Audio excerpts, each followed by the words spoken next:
Hello everyone and welcome to this new video. Today I would like to discuss some of the, in my opinion, most overrated Eurovision top 10 entries over the past years. But before I start, I want to give a quick caution because I'm gonna be giving my opinions and some of them are gonna be controversial. So if you don't like controversial opinions, this video might not be for you. But if you do like some controversial opinions, then without further ado, hey ho, let's go! I'm gonna start with a very controversial one. I'm gonna say that I find Italy 2022 overrated. How dare you! I feel like it did not deserve to get into the top 10.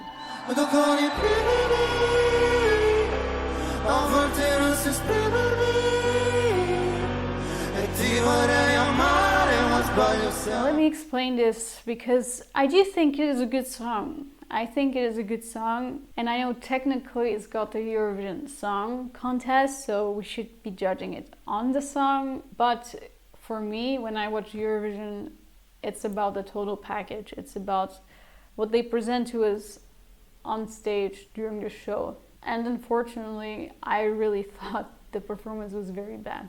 And I felt bad because I had high expectations from them, because I know that they can sing, but they fucked up so badly during that performance. They sounded so bad during the chorus. It was almost cringe to watch.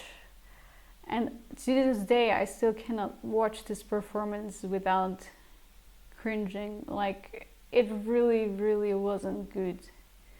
And I understand that it's probably the juries who voted the day before who are the reason that they've come so high. But what they've shown on the night itself, on the Saturday, really was not top 10 worthy in my opinion. Despite the song that is still really good. And then next up, I'm gonna be talking about Ireland in 2011. You know, I guess there is an audience for this, but it's definitely not me. Oh, wow. I think this is pure chaos on stage. Sometimes it's fun, but in this case, it's just them jumping around for 3 minutes long. Hey! She's got a lipstick on, here I come, da-da-dum. She's got a lipstick on, hit and run, then a run. They're dancing, but they're not even dancing like in sync often. And if there is anything that I don't like, it is when people are dancing in a performance, in a professional performance, and they're not doing it in sync. I think that just made it look so chaotic to me, together with their voices and with the already chaotic song. It's just too much of a chaos. It's not for me. I don't think it should have been anywhere near the top 10.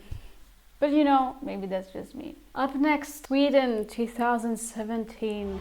I can't go on, I can't go on, when you look this freaking beautiful, and I can't go on. I mean, I don't think this was terrible, but was it worth the 4th place? It's not bad, it's just not good.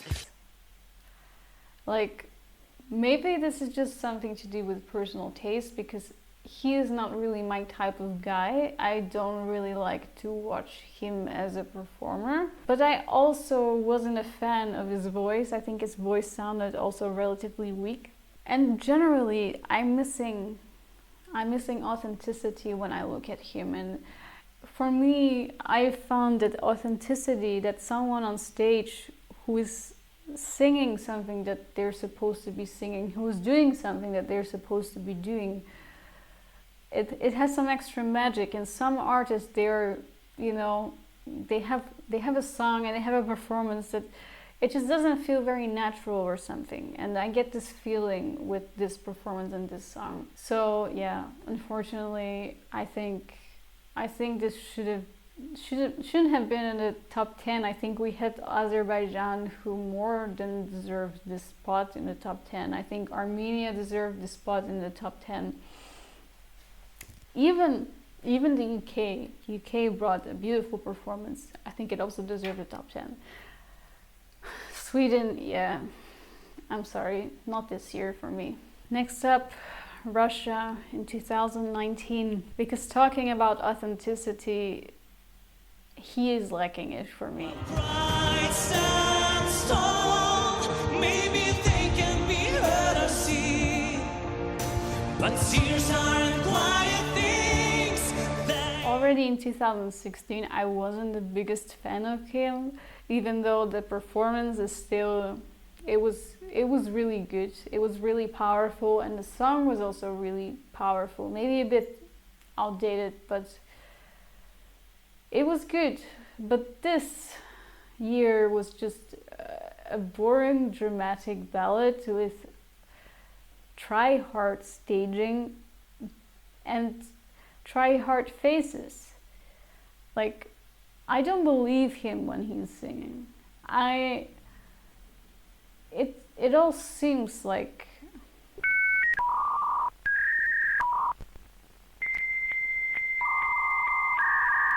what does it seem like? I don't know what it seems like. Maybe it seems like nothing. I'll just continue.